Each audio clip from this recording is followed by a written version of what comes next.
ನಿಮ್ಮ ಸತ್ಯ ಯುನಿಲೆಟ್ ಅಲ್ಲಿ ಫುಲ್ ಮೂನ್ ಸೇಲ್ ಮೇ 31 ಒಂದಿನ ಮಾತ್ರ. ಸತ್ಯ ಯುನಿಲೆಟ್.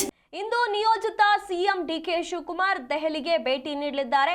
ಹೈಕಮಾಂಡ್ ನಾಯಕರ ಜೊತೆಗೆ ಭೇಟಿ ಮಾಡೋದಕ್ಕೆ, ಅವರೊಂದಿಗೆ ಮಾತನಾಡೋದಕ್ಕೆ ಡಿಕೆ ಶಿವಕುಮಾರ್ ಅವರು ತೆರಳುತ್ತಾ ಇರುವಂತದ್ದು ಪ್ರಮಾಣ ವಚನ ಸ್ವೀಕಾರ ವಿಚಾರವಾಗಿ.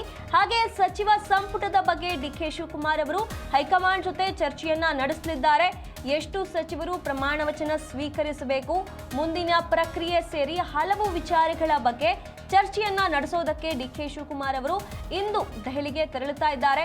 ಹೈಕಮಾಂಡ್ ನಾಯಕರ ಜೊತೆಗೆ ಡಿಕೆ ಶಿವಕುಮಾರ್ ಅವರು ಚರ್ಚೆಯನ್ನ ನಡೆಸಲಿದ್ದಾರೆ. ಇನ್ನೇನು ಮುಂಬರುವ ದಿನಗಳಲ್ಲಿ ಅಂದ್ರೆ ಬುಧವಾರ ಇವರ ಪ್ರಮಾಣ ವಚನ ಸ್ವೀಕಾರ ಕಾರ್ಯಕ್ರಮ ಕೂಡ ಆಯೋಜಿಸಲಾಗಿದೆ.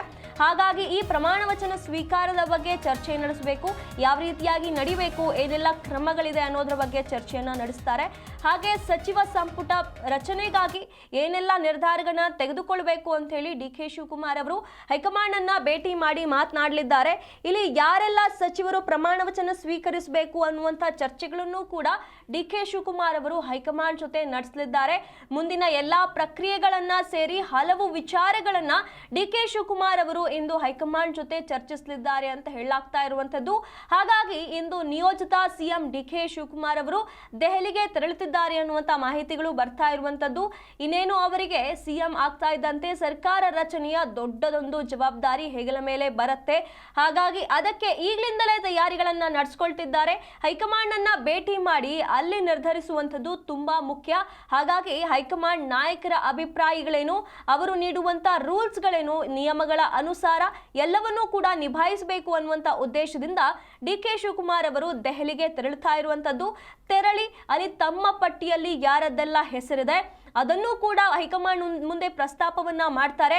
ಅದಾದ ಬಳಿಕ ಮುಂದಿನ ಕ್ರಿಯೆಗಳ ಬಗ್ಗೆ, ಮುಂದಿನ ಪ್ರಕ್ರಿಯೆಗಳ ಬಗ್ಗೆ ಇಲ್ಲಿ ಹೈಕಮಾಂಡ್ ಜೊತೆ ಚರ್ಚೆಯನ್ನ ನಡೆಸಲಿದ್ದಾರೆ. ಪ್ರಮಾಣ ವಚನ ಸ್ವೀಕಾರದ ಬಗ್ಗೆ, ಹಾಗೆ ಸಂಪುಟ ರಚನೆಯ ಬಗ್ಗೆ, ಸಚಿವ ಸಂಪುಟ ರಚನೆಯ ಬಗ್ಗೆಯೂ ಕೂಡ ಡಿಕೆ ಶಿವಕುಮಾರ್ ಅವರು ಚರ್ಚೆಯನ್ನ ನಡೆಸುವಂತದ್ದು.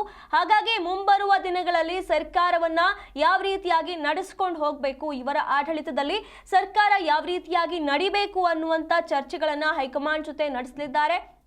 ಸತತವಾಗಿ 3 ವರ್ಷಗಳ ಪ್ರಯತ್ನದ ನಂತರ ಡಿಕೆ ಶಿವಕುಮಾರ್ ಅವರಿಗೆ ಈ ಸ್ಥಾನ ಸಿಗ್ತಾ ಇರುವಂತ ಕಾರಣ ಈ ಒಂದು ದೊಡ್ಡ ಜವಾಬ್ದಾರಿಯನ್ನ ಇವರು ಸರಿಯಾದ ರೀತಿಯಲ್ಲಿ, ತುಂಬಾ ಒಳ್ಳೆಯ ರೀತಿಯಲ್ಲಿ ನಿಭಾಯಿಸಬೇಕಾದಂತ ಜವಾಬ್ದಾರಿ ಇವರ ಹೆಗಲ ಮೇಲಿದೆ.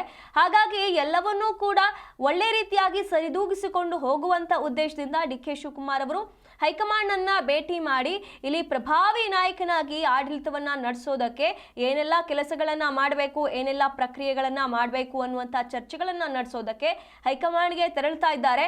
ಇವರ ಆಡಳಿತದ ಬಗ್ಗೆ ಹಲವರಿಗೆ ಭಾರಿ ನಿರೀಕ್ಷೆ ಇರುವಂತದ್ದು. ಡಿಕೆ ಶಿವಕುಮಾರ್ ಅವರು ಬಂದ್ರೆ ಏನೆಲ್ಲ ಬದಲಾವಣೆ ಆಗತ್ತೆ ಕಾಂಗ್ರೆಸ್ ಸರ್ಕಾರದಲ್ಲಿ, ರಾಜ್ಯದಲ್ಲಿ ಅನ್ನುವಂತ ಕುತೂಹಲ ಇದೆ.